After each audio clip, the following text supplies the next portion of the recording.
शांति। आज का प्रातः क्लास है 29/11/68। रूहानी बाप बैठ रूहानी बच्चों को समझाते हैं और समझा समझा कर कितना समझदार बनाए देते हैं। पढ़ाई भी तो समझ है ना। बच्चे तो कुछ भी नहीं जानते हैं। वो होती है स्थूल पढ़ाई और ये है सूक्ष्म पढ़ाई। ये है आत्मा की पढ़ाई और वो है देह और देह के पदार्थों की पढ़ाई। बच्चे जानते हैं कि ये पढ़ाई और कोई नहीं पढ़ा सकते।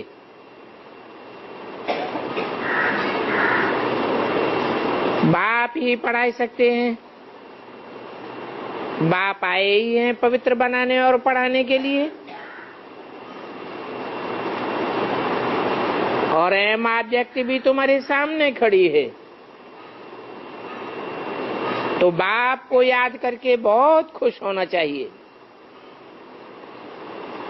ये भी बच्चे जानते हैं। दिन प्रतिदिन हमको शांति में ही जाना है।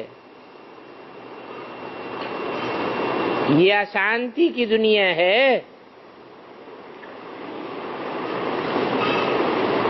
शांति तो सबको पसंद है। जो बड़े आदमी होते हैं वो जास्ती नहीं बोलते हैं।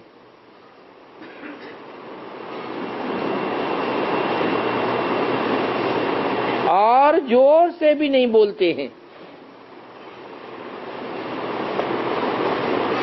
और तुम तो बहुत बड़े आदमी बनते हो।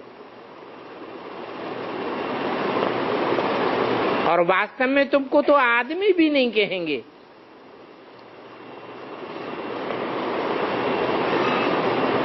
तुम तो देवता बनते हो। जो देवताएं होते हैं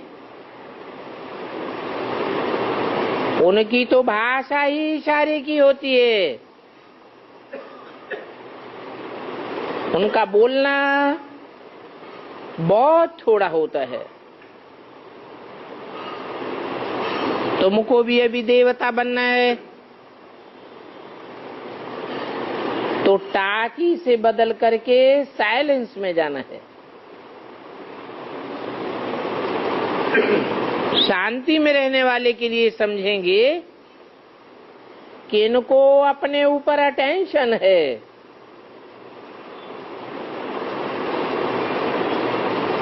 जो अशांति में रहते हैं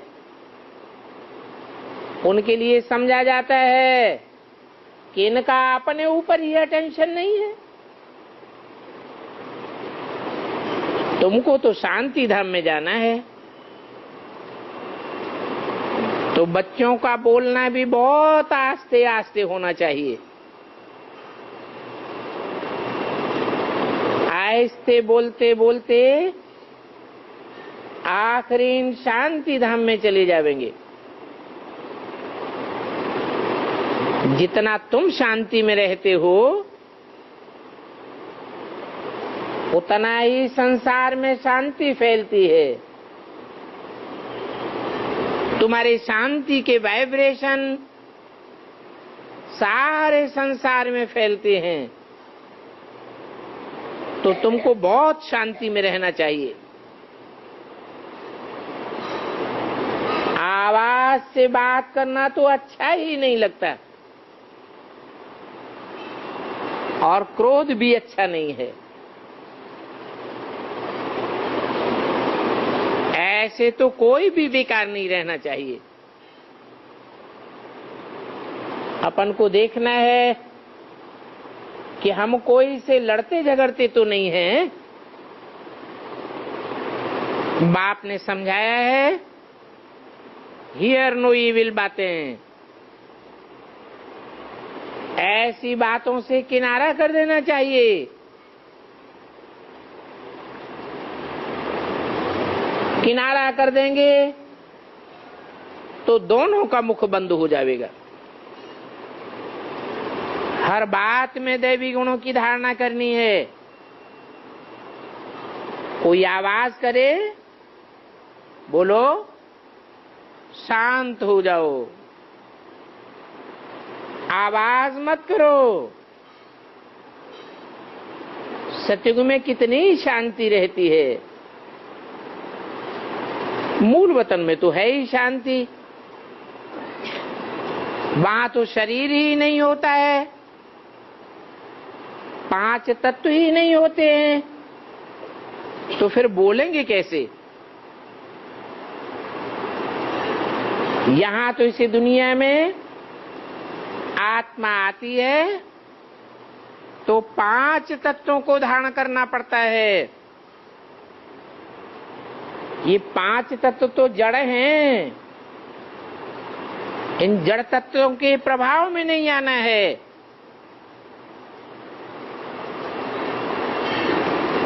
शरीर है तो आवाज होता है,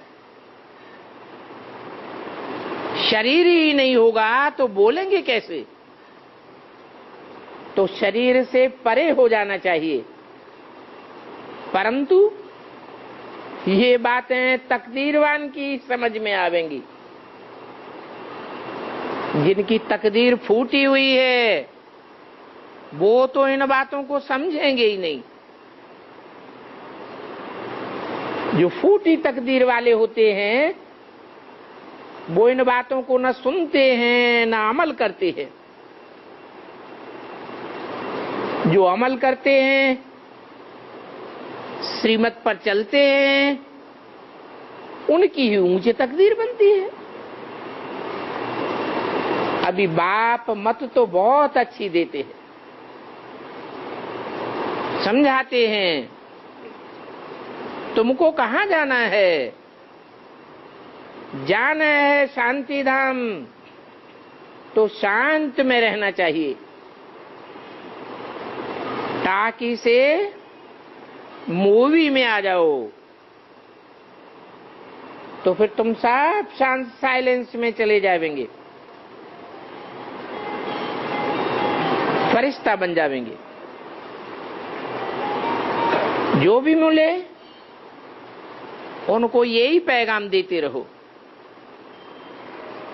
ये दुनिया तो जंगली जानवरों की दुनिया है, यूं ही चिल्लाते रहते हैं। जानवर कहें, बंदर कहें, तो जितना साइलेंस में रहेंगे उतना ही समझेंगे ये योग की धुन में रहते हैं। तो शांति का स्वभाव अच्छा है ना। जो शांति के स्वभाव वाले होते हैं वो कितने मीठे लगते हैं। और तुमको तो जाना ही है शांति धाम, जानते हो योग बल से हमको पवित्र बनना है। इस बात में माया भी बहुत अपोजिशन करती है, कितना वार करती है। माया बलवान से ही लड़ती है, तो माया बलवान है। ये माया कितना गुप्त दुश्मन है, बड़ा भारी दुश्मन है। बच्चों को फीलिंग आती है, बरोबर हमारे ऊपर माया का वार होता है। ये 5 भूत है ना, और देह अभिमान का भूत तो सबसे कड़ा भूत है। जिनको देह अभिमान का भूत होता है वो कितना जोर से बोलते हैं, अहंकार से बोलते हैं। अभी मनुष्य तो बिल्कुल ही पत्थर बुद्धि है। तुमको भी अभी बाप समझाते हैं तो फीलिंग आती है, बरोबर हम पारस बुद्धि से पत्थर बुद्धि बन गए। अभी फिर बाप आए हैं हमको पारस बुद्धि बनाने के लिए। ये भी जानते हो ये कोई शास्त्रों की नॉलेज नहीं है, ऐसे भी नहीं ये कोई शास्त्र पढ़ा हुआ है। बल ये गीता पढ़ते थे, परंतु अभी तो जानते हैं कि शास्त्रों में तो कुछ भी नहीं है। वो भक्ति मार्ग के शास्त्र हैं, परंतु इन शास्त्रों का ड्रामा का चक्कर भी फेरना है। टाइम पास होता जाता है, कहानियां बनाते हैं, लॉन्ग लॉन्ग एगो क्या क्या हुआ।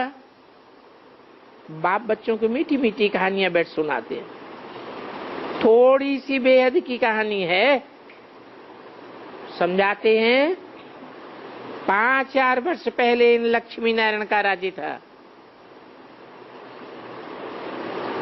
परंतु ये बातें कब कोई सन्यासी आदि नहीं बतावेंगे, क्योंकि वो तो जानते ही नहीं हैं। ये नई दुनिया की कहानी है जो तुमको सुनाई जाती है, और ये शास्त्रों के विरुद्ध है। शास्त्रों में तो लिख दिया ठिक्कर भीतर में परमात्मा है। ऐसे ही जंगली जानवरों में सब बकते रहते, रात दिन का फर्क हो गया। ज्ञान और अज्ञान, रात दिन का फर्क है ना। भक्ति अज्ञान को कहा जाता है। ज्ञान का सागर तो एक ही बाप है, उसने ही ज्ञान सुना करके पुरानी सृष्टि को पलटाया है। ये अंदर में बात चलनी चाहिए कि बाप नया ज्ञान सुना करके नई दुनिया बनाते हैं। बाप को याद करने से ही बेड़ा पार हो जाता है। ऐसे नहीं कि कोई साधु संत आदि को याद करने से बेड़ा पार होगा, वो तो बेचारे कुछ भी नहीं जानते। तो बाप को उन पर भी तरस पड़ता है। बाप को कहा ही जाता है रहमदिल। कितना अच्छी रीति तुम बच्चों को पढ़ाते हैं। कहते हैं कल्प कल्प अनेक बार तुमको पढ़ा करके गया हूं। बाप जो है और जैसा है वैसा बिल्कुल थोड़े लोग जानते हैं, बिरला ही कोई जानता है। और बाप भी ये बतलाते हैं कि मैं इनका आधार लेता हूं, मैं आता हूं पत्थर बुद्धि को पारस बुद्धि बनाने के लिए। सभी पत्थर बुद्धि हैं। पत्थर बुद्धि हैं तो चित्रों को देख करके समझने की कोशिश भी नहीं करते हैं।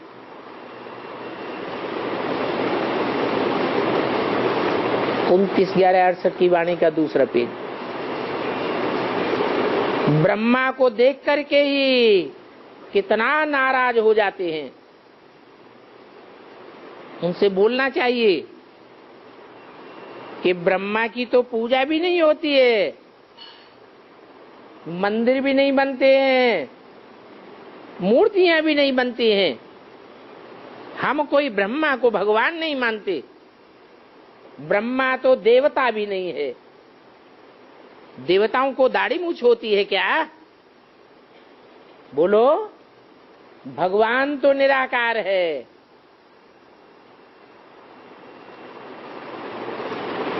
जो भी धर्म पिताएं आते हैं वो सब निराकारी स्टेज वाले होते हैं। तब तो आकर के नंबरवार धर्म की स्थापना करते हैं। ये तो बापों का बाप है जो बिल्कुल निराकार है। ये तो बहुत जन्मों के अंत में पिछाड़ी में आकर के खड़ा है। अभी फिर सभी पारस बुद्धि बन रही है।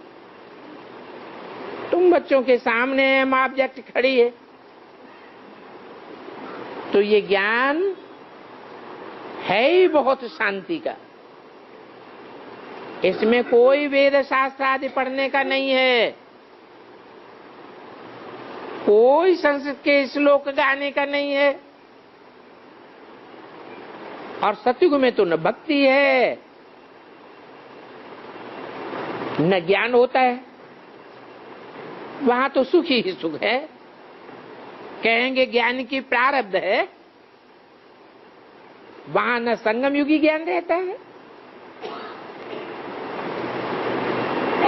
तुमको वर्षा मिल जाता है, सुख शांति का वर्षा, तो ज्ञान का क्या करेंगे? वहां तो तुम फिर बहुत अच्छी रीत राज्य करते हो। तुम्हारे धर्म में बहुत ताकत रहती है, ऐसी ताकत होती है जो कोई भी लश्कर आदि रखने की दरकार नहीं, क्योंकि वहां तो कोई खून खराबा होता भी नहीं, कोई बारूद आदि की बात नहीं है, कोई डर की बात भी नहीं है। और यहां तो देखो कितना डर रहता है। राजाओं का भी ड्रामा अनुसार देखो क्या हाल हुआ है। अभी तुम समझते हो हम ही सो पूज्य थे, हम ही सो पावन थे, फिर हम पतित पुजारी बने। तो जो भी मिले उनको ये बातें समझानी चाहिए। अभी आत्माओं के बाप को याद करो, मौत सामने खड़ी है, अभी ये पुरानी दुनिया बदलनी है। ये सभी देह खलास हो जाने वाले हैं, न देह रहेगी, न देह के पदार्थ रहेंगे, और न देह के कोई संबंधी रहेंगे।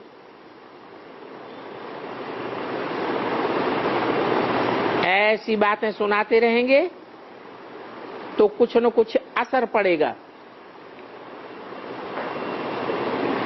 तुम पैगंबर हो, बोलो हम भगवान बाप का पैगाम लेकर के आए हैं,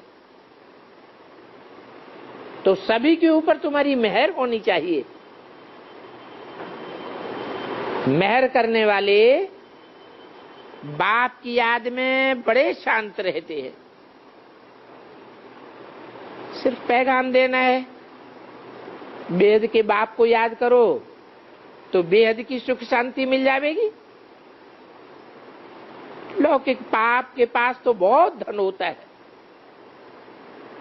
तो समझते हमको बहुत वर्षा मिलेगा, और बेहद के बाप के पास तो है विश्व की बादशाही। इससे जास्ती वर्षा तो कोई दे ही नहीं सकता, और हर 5-4 वर्ष के बाद विश्व की बादशाही देते हैं। तो बच्चों में बड़ी रॉयल्टी होनी चाहिए। फालतू बोलने से तो न बोलना अच्छा है, बहुत शांति से काम करना पड़ता है। बच्चों को बहुत मीठा होकर के चलना है। ज्ञान नहीं है तो फिर अशांति फैलाने वाले 5 भूत आ जाते हैं। उन भूतों में सभी प्रकार का किचड़ा होता है। ये भक्ति भी बहुत किचड़ा है। ज्ञान तो कस्तूरी है। सतयुग में कितनी नेचुरल खुशबुएं रहती है। तो बच्चों को बहुत खुशी होनी चाहिए। अभी हम बाप के पास बैठे हैं, बाबा कल्प ऐसे ही पढ़ाते हैं। ये ड्रामा चलता रहता है, जो पास हुआ वो फिर रिपीट जरूर होगा। इस ड्रामा में कोई भी चेंज नहीं हो सकता। तो इस समय बाप को याद करो तो तुम्हारे पाप कट जावे। शुरू शुरू में बच्चों को साक्षात्कार आदि तो बहुत हुए, परंतु अभी बाप कहते हैं साक्षात्कारों से कोई फायदा नहीं, वो तो सिर्फ अहम ऑब्जेक्ट दिखाई गई है,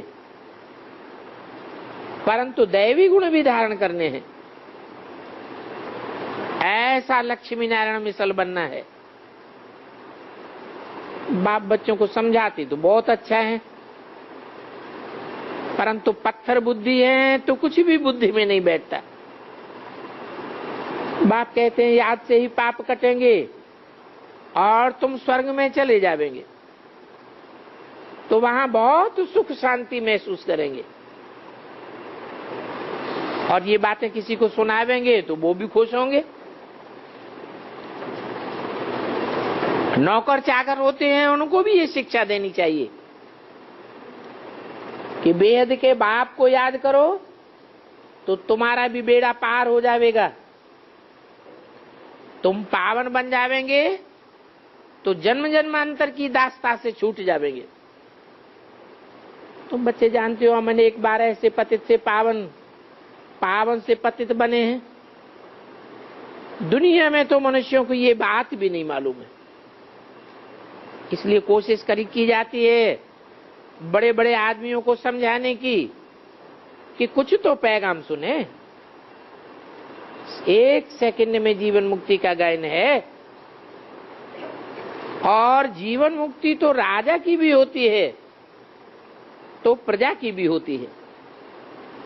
बाकी पुरुषार्थ से नंबरवाद पद पाते हैं। तुम्हारे में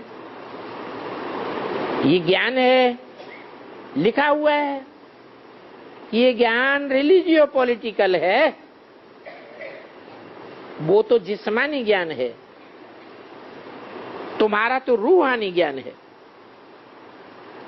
तो जानते हो तुम्हारे इस ज्ञान से राजधानी भी स्थापन होनी है।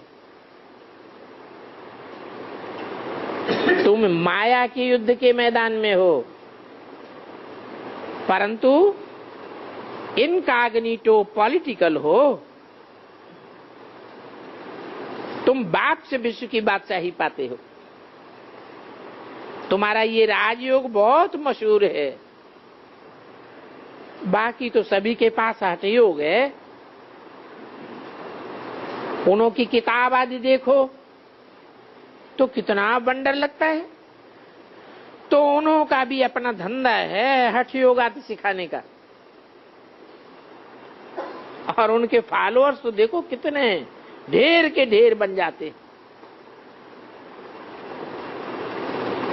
उन फॉलोअर्स को छोड़ना ही मुश्किल हो जाता है। अभी उन गुरुओं की जैसे राजाई है, सो अपनी राजाई वो ऐसे थोड़े ही छोड़ेंगे। समय पर अनायास ये सभी खत्म हो जाएगा। सारी दुनिया कैसे खत्म होगी वो भी तुम देखेंगे। अभी हम योग बल से अपनी आयु बढ़ाते जाते हैं। बाप ने बताया था इन ब्रह्मा की आयु 100 वर्ष की होगी। कराची में आयु देखने वाले आते थे, सभी कहते थे इनकी आयु 75 वर्ष है।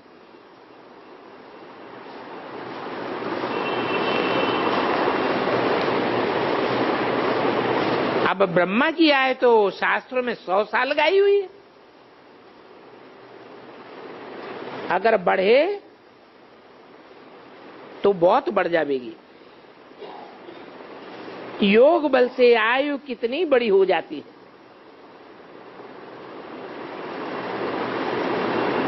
और वहां तो अकाले मृत्यु किसी की होती भी नहीं है। ये अकाले मौत तो यहां होती है, यहां अकाले मौत होती है तो सूक्ष्म शरीर से काम करना पड़ता है। बाकी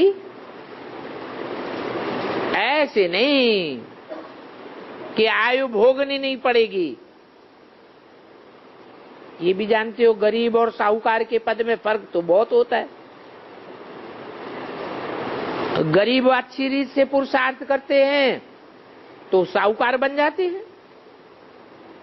तो अभी तुमको बहुत पुरुषार्थ करना चाहिए, अपना कल्याण करना चाहिए और यज्ञ की बहुत रुचि से प्यार पूर्वक सर्विस करनी चाहिए। जो काम बहुत रुचि से किया जाता है तो उसका फल जल्दी मिलता है। तो बच्चों को सेवा के लायक बनना है। कहते भी हैं मिठुरा गुरत गुराए, जो खुद ही डर्टी रहेंगे उनकी कोई सेवा क्या करेंगे? किसकी दिल होगी ऐसों की सेवा करने की? जो यज्ञ की बहुत सेवा करते हैं तो उनकी सेवा बहुत की जाती है।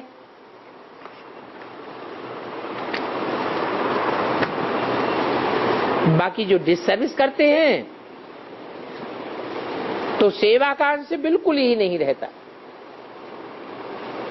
ऐसों की फिर सेवा करने की किसकी दिल होगी? 29/11/68 की वाणी का 3रा पेज। ये बात भी बुद्धि में ठहरनी चाहिए, पहचान होनी चाहिए कि बाबा के यज्ञ में सर्वसेवल बच्चे कौन कौन हैं। फूलों को देखते रहेंगे तो फूल बन जाएंगे, और जो कांटे हैं अशांति फैलाने वाले हैं उनका तो संग बिल्कुल ही छोड़ देना चाहिए, नहीं तो तुम भी कांटे बन जाएंगे। गैन भी है संग तारे कुसंग बोरे। बाबा हमेशा कहते हैं फूल बनना है, फूलों का संग करो तो सदैव सुखदायी बने रहेंगे। सुख देंगे तो सुखी रहेंगे, दुख देंगे तो अंत समय में दुखी होकर के मरेंगे। कोई तो ऐसे हैं जो कांटों का ही संग करते हैं, नहीं तो संग उनका कार्य करना चाहिए जो घड़ी घड़ी कहते रहते हैं शिव बाबा को याद करो। यहां की ही बात है, संग तारे कुसंग बोरे। कहां की बात है?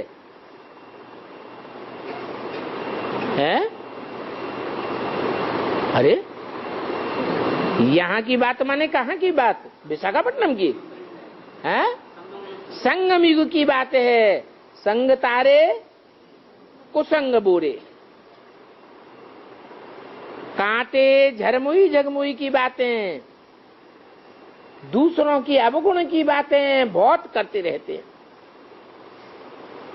ये भी समझ होनी चाहिए कि किसका संग करें और किसका संग न करें। हमेशा सुखदायी फूलों का संग करना है। तो यही 1-2 को याद दिलाओ।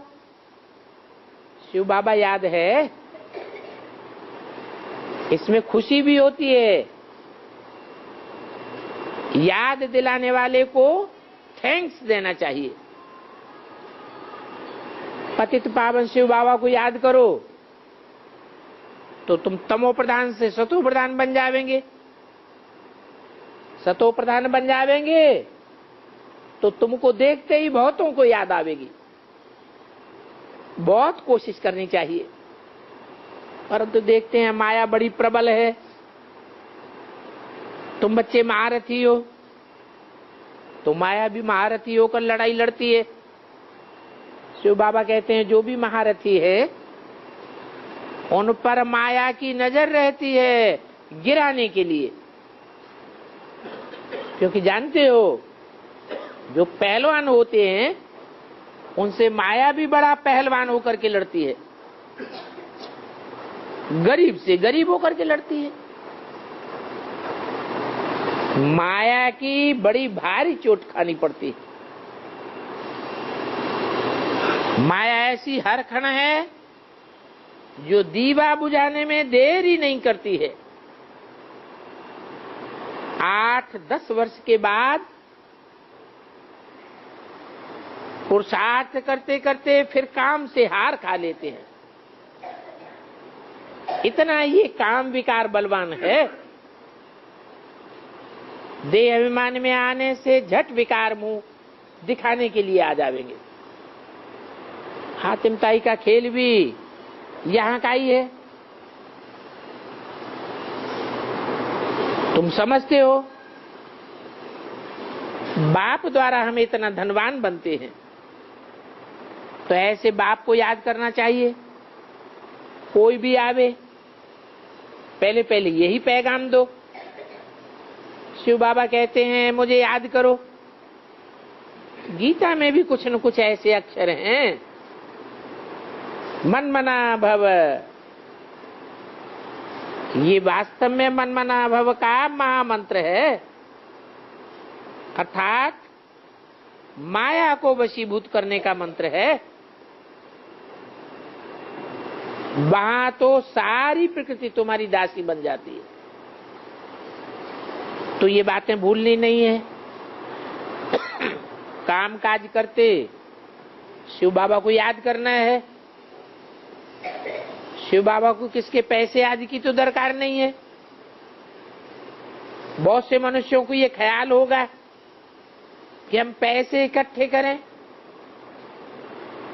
ये तो बेहद का यज्ञ रचा जाता है और इस यज्ञ को बच्चे ही आपे ही चलाते रहते हैं। यहां से तो कोई को कुछ ले ही नहीं जाना है। जानते हो कि अचानक ही ऐसा खौफनाक वातावरण बनेगा जो सभी के पैसे मिट्टी में मिल जाएंगे। सबका दिवाला निकल जाएगा। बड़े बड़े आदमी होते हैं ना पैसे वाले, कैसे दिवाला मारते हैं। तो बाप ऐसे नहीं कहते हैं कि मुझे दे दो, ऐसे नहीं समझना। शिव बाबा तो दाता है, ऐसे कोई भी ना समझे कि हमने दिया। नहीं, ये बड़ी गुह्य समझने की बातें हैं। दिल में आना चाहिए कि हम देते नहीं हैं, हम तो 21 जन्मों के लिए ले रहे हैं। भक्ति मार्ग में वो बहुत दान पुण्य आदि करते हैं, समझते हैं हम ईश्वर अर्थ करते हैं, अगले जन्म में हमको ढेर का ढेर मिल जाएगा। वो तो डायरेक्ट करते हैं। यहाँ वहां तो इनडायरेक्ट गुरुओं के थ्रू होता है, यहाँ तो डायरेक्ट बाप आया हुआ है। डायरेक्ट बाप को करेंगे एक जन्म तो क्या 21 जन्म के लिए भागीदार बन जाएंगे। भक्ति मार्ग में एक जन्म के लिए मिलता है कि सभी बातें बाप बैठ समझाते हैं। जो कुछ लेते हैं कहते हैं मैं तो तुम्हारी सर्विस में लगाता हूं, मैं कोई परमधाम थोड़े ही ले जाऊंगा, तुम गुलगुल बन जावेंगे, फिर हम पैसे का क्या करूंगा। बाप कहते हैं गरीबों को बहुत साहूकार बनाता हूं। जो अभी साहूकार हैं वो पीछे रह जाएंगे, आगे चल करके साहूकारों से भी कुछ नहीं लेंगे। कहेंगे अच्छा रखो अपने पास, सर्विस करो। आगे चल करके कपड़े पर चित्र भी बन जाएंगे।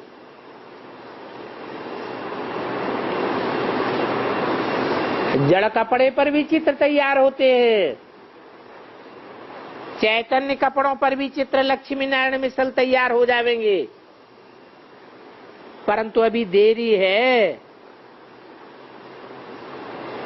बाहर वालों में से कोई अच्छा होगा, अगर जाग जाए तो उनका भारत में आवाज हो जावे।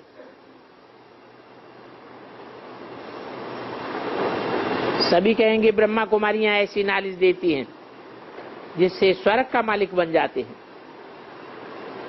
देखो, ये लक्ष्मी नारायण भी तो स्वर्ग के मालिक है ना। जब तुम दिखावेंगे तो समझेंगे कि पैराडाइज के मालिक कौन है, परंतु पिछाड़ी में पुरुषार्थ करने का टाइम नहीं मिलेगा। तुम बच्चों को तो अंदर में बहुत खुशी होनी चाहिए कि हम टाइम पर शिव बाबा की सर्विस में उपस्थित हो गए। शिव बाबा को याद करने से ही हमारे पाप कट जाएंगे।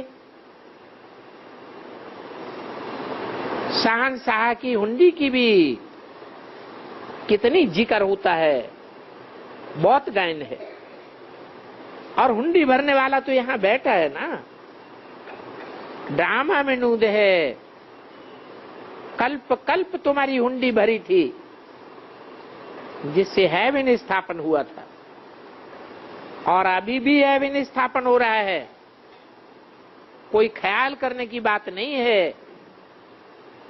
पाई पाई कल्प पहले मिसल देते रहते हैं। तुम्हारी परवरिश होती रहती है। बाप कहते हैं देते नहीं है, ये तो लेते हैं 21 जन्मों के लिए। फिर 21 जन्म खा पी करके खलास कर देंगे। फिर भक्ति मार्ग में तो कितना उल्टा सुल्टा खर्चा आदि होता रहता है। अच्छा, बच्चों को बाप दादा का याद प्यार, गुड मॉर्निंग और नमस्ते। छोटा सा रात्रि क्लास है, 28/11/68।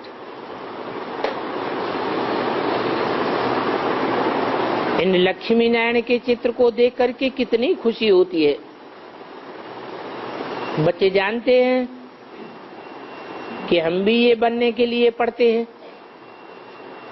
इस बात को हम दूसरों को समझाए भी सकते हैं कि इन लक्ष्मी नारायण ने कैसे राज्य पाया, कैसे नर से नारायण, नारी से लक्ष्मी बने। ये सूर्यवंशी चंद्रवंशी राजधानी कैसे स्थापन हुई,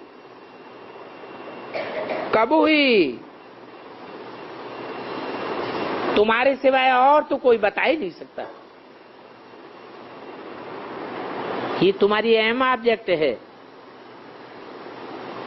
तो इनको देख करके खुशी जरूर होनी चाहिए। सिवाय बेहद के बाप के और कोई भी ऐसा राजयोग सिखा नहीं सकता। इसमें मेहनत है, काम महाशत्रु है। इनको जीतने से जगत जीत बनेंगे।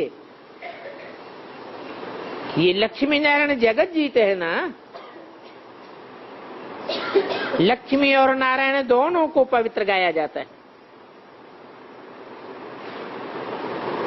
बाकी राम तो 2 कला कम हो जाता है, क्योंकि 2 कला दुनिया पुरानी हो जाती है। तो तुम स्टूडेंट्स को ये लक्ष्मी नारायण जैसा बनना है। तुमको बहुत खुशी बढ़ जाएगी। इनको घड़ी घड़ी देखना चाहिए और देख देख करके बंडर खाना चाहिए कि पहले पहले हम ही इनकी डायनेस्टी के थे, फिर पुनर्जन्म लिया। हिस्ट्री कैसे रिपीट होती है वो समझ करके खुशी होनी चाहिए, परंतु माया वो खुशी नहीं आने देती है। अगर खुशी बनी रहे तो बाकी क्या चाहिए। यहां तो तुम बच्चे स्वतंत्र हो, तुमको कोई भी प्रकार की चिंता करने की दरकार नहीं है, क्योंकि जो बंधन में होते हैं उनको इतनी खुशी नहीं होती है। तुम्हारा तो ईश्वरीय बंधन है, तुम्हारा कोई देहधारियों का बंधन तो नहीं है, कोई भी प्रकार का बंधन नहीं है। तुम्हारे बैज पॉकेट में पड़ा रहने दो, इससे बहुत सर्विस होती है। और तुम्हारी पॉकेट भी बेहद की पॉकेट है, बुद्ध रूपी। भक्ति मार्ग में भी बाबा पॉकेट में रखते थे, परंतु उस समय ये पता थोड़ा ही था कि हमारी पॉकेट में जो लक्ष्मी नारायण का चित्र है वो हम बनने वाले हैं। अब बच्चे समझते हैं आधा कल्प के लिए हम फिक्र से फारिग हो जाएंगे। इस समय तो कितना भी करें कोई न कोई चिंता जरूर बनी रहती है। अभी बाप तो तुमको चिंताओं से मुक्त कर देते, तो अथाह खुशी होनी चाहिए। बाप तो कहते हैं मेरी सर्विस में रहने वाला बच्चा भूख नहीं मर सकता, चाहे दुनिया में कितना भी अकाल दुकाल पड़ता रहे। बाबा को तो इन बातों की बहुत ख्याल चलानी पड़ती है। कोई सेंटर्स पर खिटपिट होती है, बच्चे आपस में लड़ते झगड़ते हैं, नाचाकी होती है, तो ख्याल चलता है बाबा का। फिर सोचते हैं ये तो ड्रामा में नूंद है, थोड़ा हिचकना होता है, फिर ड्रामा पर सेट हो जाते हैं। बाप तो कहते हैं जरा भी मुझ नहीं होनी चाहिए। अगर थोड़ी भी मुझ होती है तो कहेंगे कर्मातीत अवस्था नहीं हुई है। कुछ कहा, कुछ सुना, दुख तो जरूर होता है ना। भल कोई पदमपति हो या कोई भी हो, इससे पुरानी दुनिया में दुख तो जरूर देखना पड़ता है। तो बाप घड़ी घड़ी नई दुनिया की याद दिलाते हैं। तुम सदैव नई दुनिया को याद करो, बाप को याद करो, अपने घर को याद करो। अभी तुम बच्चे दुखों से उस पार जाते हो। ये विषय वैतरणी नदी है ना, तो तुम उस पार जाते हो। ये भी अभी तुम संगम पर ही सुनते हो कि हम छी दुनिया से निकल करके नई दुनिया में जाते हैं। परंतु माया रावण इस बात को भी सहन नहीं कर सकती है। सहन नहीं कर पाती है तो कितने बिगन डालती है। बच्चों को अंदर में आना चाहिए कि अभी तो हम अमरपुरी में जाते हैं, वहां हमारे अकाले मौत नहीं होगी। हम स्वेच्छा से शरीर छोड़ेंगे, हमारी मौत हो नहीं सकती। जितना सर्विस करेंगे उतनी ऊंची स्टेज यहां ही बन जाएगी। तुम फील करेंगे हम उच्च पद पाने वाले हैं। बच्चे भी कोशिश करते हैं उच्च पद पाने की, कोशिश करके जितना हो सके खूब सर्विस करते करते उच्च पद पाने की रेस करनी चाहिए। सर्विस ही नहीं करेंगे तो ऊंच पद कैसे बनेगा? ऊंचा पद नहीं पावेंगे तो दास दासी बनते रहेंगे। समझेंगे कि कल्प कल्पांतर हमारा ऐसा ही पद रहेगा, तो ऊंच पद पाने का पुरुषार्थ करना चाहिए। तुमको पिछाड़ी में बहुत साक्षात्कार होंगे, ये भी बाबा ने कह दिया है कि तुमको साक्षात्कार होते रहेंगे, फिर पछताने से कुछ भी नहीं होगा, कुछ भी कर नहीं सकेंगे। अभी ऐसे मत समझो कि बहुत टाइम पड़ा है। देखते हो ना अचानक मौत कैसे आ जाता है।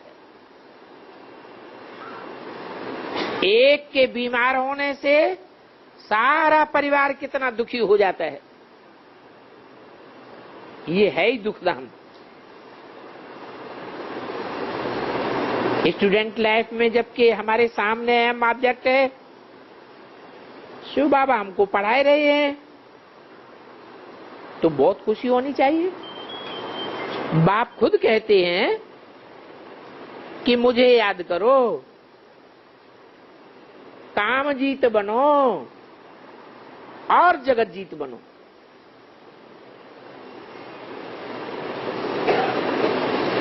फिर बाद में तो ये जगत जीत बनने का पुरुषार्थ करना ही नहीं है। बाप आते ही ऐसे समय है जबकि पावन दुनिया स्थापन होकर के पतित दुनिया का विनाश होता है, और इस बात को कोई भी नहीं जानते हैं कि हम ऐसा राजयोग सीख रहे हैं। अभी तुम तो बहुत गुप्त हो। तो यही एक दो को स्मृति दिलानी है। बाप को याद करो। एक ही सदगुरु द्वारा सबको जीवन मुक्ति मिल जाती है। किसको थोड़ा भी यही समझाना है, बाप पतित पावन है, उनको याद करने से तुम सतो प्रधान बन जावेंगे अथवा तो स्वर्ग में चले जावेंगे। बहुत सहज बातें बताते हैं, समझाते हैं कि माला का नंबर 1 दाना कैसे बन सकते हैं। ये तो जानते हैं बनने तो नंबर वार ही है। तो जब ऐसे दैवी गुणवान बनेंगे तो तुम बहुत अच्छा स्कॉलरशिप पा सकेंगे। और स्कॉलरशिप कोई कम बात नहीं है। विश्व का मालिक बनना होता है, और विश्व का मालिक बेहद का बाप ही आकर के बनाते हैं। बाकी तुमको और क्या चाहिए। रावण भी कम नहीं है। ये माया रावण घसीट करके एकदम पट्ट में गिराई देता है।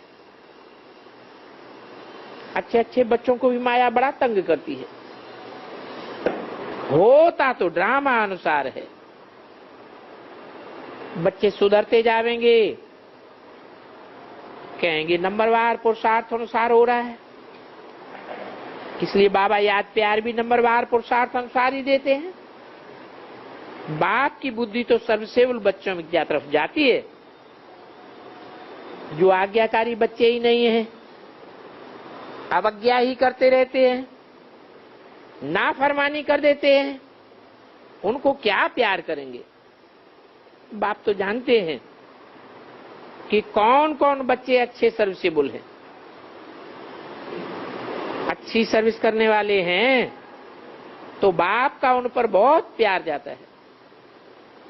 अच्छा, गुड नाइट और नमस्ते।